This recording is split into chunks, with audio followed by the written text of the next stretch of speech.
بسم اللہ الرحمن الرحیم۔ جب استاد صاحب بیوی کے ساتھ بھتیجے کی منعقد کردہ شادی کی تقریب میں پہنچے تو بارات سے زیادہ استاد صاحب کا استقبال کیا گیا، اور کرتے بھی کیوں نہ، دلہا استاد صاحب کا بھتیجا ہونے کے ساتھ ساتھ طالب علم بھی تھا۔ سبھی کہتے تھے کہ خدا نے آپ کی شخصیت میں عجیب کشش رکھی ہے، جو بھی طالب علم آپ سے پڑھ لیتا ہے وہ ہمیشہ آپ جیسا بننے کی خواہش کرتا ہے، اور یہ سچ بھی تھا۔ استاد صاحب شہر کی بڑی جامعہ میں تدریس کے فرائض سر انجام دے رہے تھے۔ استاد صاحب کے طالب علموں نے اپنی ترقی اور تربیت سے ہمیشہ ان کا نام روشن کیا تھا،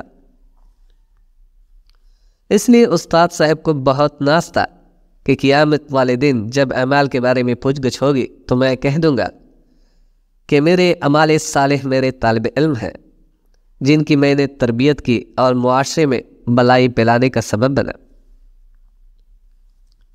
شادی کی تقریب چلتے چلتے رات کو تقریباً 12 بجے ختم ہوئی، لہٰذا استاد صاحب بیوی کے ساتھ کار میں بیٹھ کر گھر کی طرف چل پڑے۔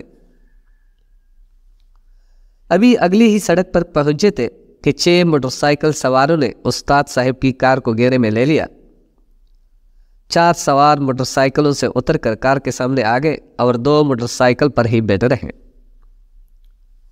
ایک نے استاد صاحب کی کنپٹی پر پستول رکھی اور بولا، گاڑی سے خود بھی باہر آ جاؤ اور آنٹی کو باہر آنے کا کہو، جلدی کر، اور اگر کوئی گڑبڑ کی تو کوپڑی میں ساری گولیاں اتار دوں گا۔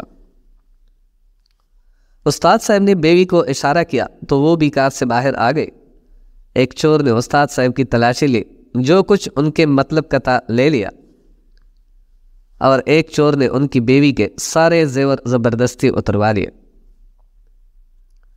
ایک موٹر سائیکل سوار پیچھے سے بولا، یار گاڑی بھی اچھی ہے، آج بڑا ہاتھ مارتے ہیں، چلو گاڑی بھی لے اڑتے ہیں، کوئی ہمارا کیا بگاڑ لے گا۔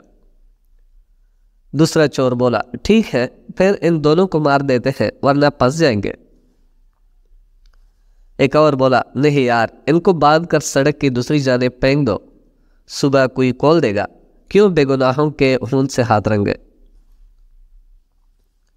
یہ سب سن کر استاد صاحب بولے، بیٹا جو کچھ چاہیے لے لو، لیکن ہمیں کچھ نہ کرنا، میرے چھوٹے چھوٹے بچے ہیں اور اس دنیا میں ہمارے سوا ان کا کوئی نہیں، خدا کا واسطہ ہم پر رحم کرو۔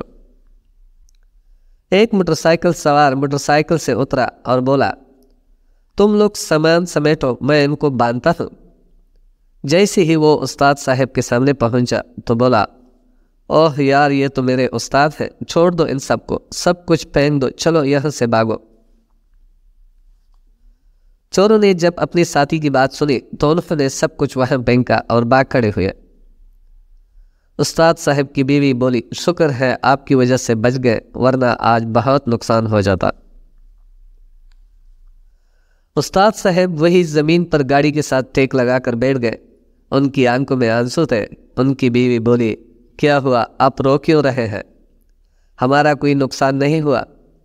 استاد صاحب بولے، میری تو زندگی بھر کی کمائی لٹ گئی، مجھے شرم آتی ہے اپنے آپ پر کہ میں نے معاشرے میں چور پیدا کیا ہے،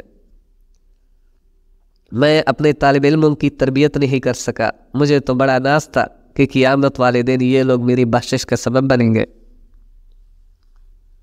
لیکن اب مجھے ڈر لگ رہا ہے قیامت والے دن فرشتے مجھے گھسیٹ کر جہنم میں لے جائیں گے کہ میں اپنا فرض پورا نہ کر سکا۔ استاد صاحب اپنی بات جاری رکھتے ہوئے بولے، چور وہ نہیں، چور تو ان کا استاد نکلا جو اپنا فرض پورا نہ کر سکا، وہ میرے دل کا سکون لے گئے، وہ مجھ سے میری مان لے گئے کہ میرے طالب علم غلط کام نہیں کر سکتے۔ استاد صاحب بے بسی سے کار کے ساتھ بیٹھے بار بار بول رہے تھے، چور وہ نہیں، چور تو میں ہوں، چور وہ نہیں، چور تو میں ہوں۔ تو دوستو، ہم میں سے بہت سارے استاد ہیں، ہم گلہ بھی کرتے ہیں کہ استاد کی وہ عزت نہیں رہی، معاشرہ اور نوجوان نسل بگڑ گئی ہے، مگر کبھی اپنے غریباں میں جانکا ہے کہ ہم اس عزت کے حقدار ہیں، ہم میں وہ اعلیٰ صفات ہیں، دل میں وہ مان ہے، شاگردوں کے ساتھ وہ روحانی تعلق ہے، نہیں نا؟ تو ہم وہ امید کیوں رکھے جن کے ہم لائق نہیں؟